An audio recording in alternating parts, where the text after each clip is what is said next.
Hi, I'm Terri Farley, the author of the Phantom Stallion series, and this is the first book in the series. It's called The Wild One, and I am coming to you from Wild Horse Country. I think you can see a few of our wild horse friends behind me, and yes, there really are still wild horses in the western U.S., and they belong to you. They're on public lands. And this is the setting for my Phantom Stallion books. In today's West, and my main character is Samantha Forster. She's a girl that grew up on a ranch in northern Nevada in this kind of country. And she had a colt that she named Blackie. She raised him from a tiny baby. And she lives on the ranch, on the Riverbend Ranch, with her dad and her grandmother. Her mother died when Samantha was quite young. And that's why in my books, she writes her diary to her mom. And the diary is new. My Phantom Stallion books came out first about 10 years ago, but Simon & Schuster has encouraged me to write new scenes and to add new content to the books. Sam's diary, and there's a cowgirl journal and cowgirl dictionary and things like that. So one of the things I wanted to talk with you about, because I know a lot of you are not just readers, but you're writers too. And sort of my secret strategy for writing my books and pulling readers into my stories is to use senses. And I'm sure you all know what your senses are. It's hearing, seeing, smelling, tasting, and touching. Like where I'm standing right now, let's see. Can you see those wild horses?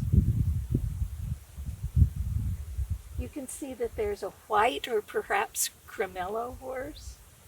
There's a dark brown with a black mane. There's a colt that's maybe a dun or a buckskin, and another dark horse. They're brown, they're golden, they're pearly white. And besides that, it's, even though it's the middle of summer here, you can see that the sagebrush is still green, and there's rabbit brush, and further off there's pinyon pines. So when you're writing about it, clearly you're going to use colors for this, for the sight. And if I listen, I can hear some of the horses' tails swishing. It's an interesting sound. They have thick hair, and it's glossy and smooth, and it's like no other sound. And there are bees out here. They're pollinators.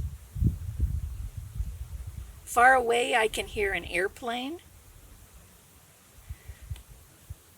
Okay, what do I smell? I definitely smell the sagebrush. It's hot, so I can smell a little bit of horse sweat.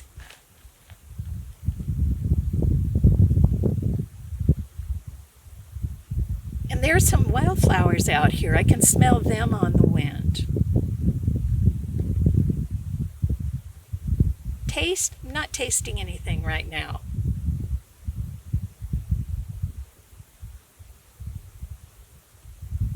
Touch. There's a gentle, gentle breeze that I can feel. And it's hot. That's a sense.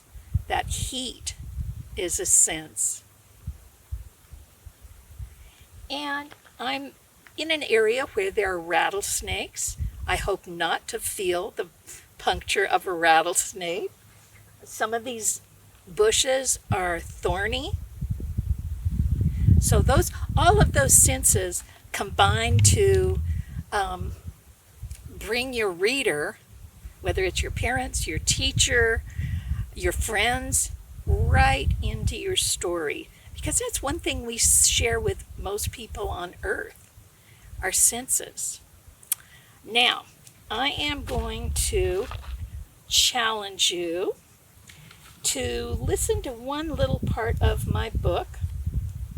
Let's see if I can find the one I want to read. And I want you to listen for senses. Okay, my series starts when Samantha comes back to the range. She's been in a terrible accident with Blackie. She fell off of him. His hoof hit her in the head as he's running away, scared. And in all the chaos, she has to be airlifted. She has a serious head injury. She has to be airlifted to a hospital, and it's just chaotic. Her horse escapes. She hasn't seen him since the day of the accident, and neither has anyone else. But this is the first night she's been back on the range. Her father picked her up at the airport and brought her back to the ranch. She met her new horse. She saw her friend Jake again for the first time. And on the way out to the ranch, they saw a helicopter trying to round up wild horses. But the stallion outsmarted the helicopter and got his band away from it. So everything should be fine, but she's having a real tough time falling asleep, and even though she's back in her childhood bedroom. So that's where this part of the story begins. Sam rolled back over and pulled the sheet over her face.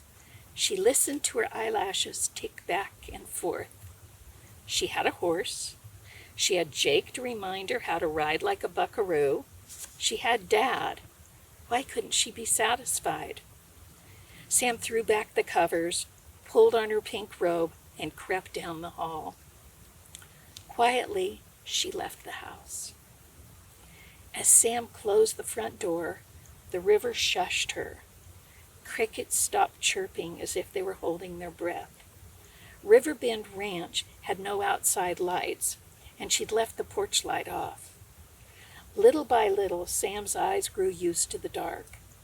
A full moon turned the ranch grounds the black and white of an old photograph. Sam stepped off the porch. Ahead, the sand and gravel driveway unrolled like a white velvet carpet, leading to the dark hills beyond the ranch gate. Night sky arched overhead with stars so bright, Sam picked out the Big Dipper instantly. A lone nicker drew Sam's attention to the 10-acre pasture. It lay in a dark rectangle, and the horses moved across it in dreamy slowness. And then, a shower of gravel against rock made the horses jerk alert. One snorted, another shied. They all looked toward the river. Sam ran on tiptoe, wincing as pebbles jabbed her bare feet. The horses moved in a silent wave toward the far end of the pasture. Sam's toes jammed against a round rock and she almost stumbled. The horses broke into a trot, and Sam ran faster, ignoring the stabbing stones. The river rushed like wind as she neared it. When she saw him, Sam stopped. Floating like a ghost, the stallion picked his way down the hillside on the other side of the river. His mane and tail rippled around him. His hooves were so soundless, he seemed to drift above the ground. The stallion reached the river and stopped. Would he clop across the wooden bridge or wade across the river? Would he jump the fence into the pasture? Sam's pulse pounded. She couldn't believe this. The moonlight must be magical. She'd read myths of maidens who summoned unicorns, But Samantha Ann Forster was no fairy tale princess. The stallion didn't care.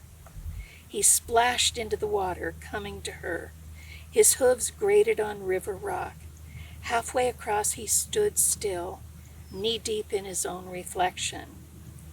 This close, Sam could see the stallion wasn't white. His hide was dappled gray and silver, like the surface of the moon. He was the same stallion who'd rescued the herd this morning. Sam didn't move. She barely breathed. The stallion's nostrils flared, drawing in her scent. For a moment he lifted his head, testing the breeze, and then his eyes returned to her. Sam's heart thudded so hard she feared the stallion could hear it. Only one horse had ever studied her with such friendship.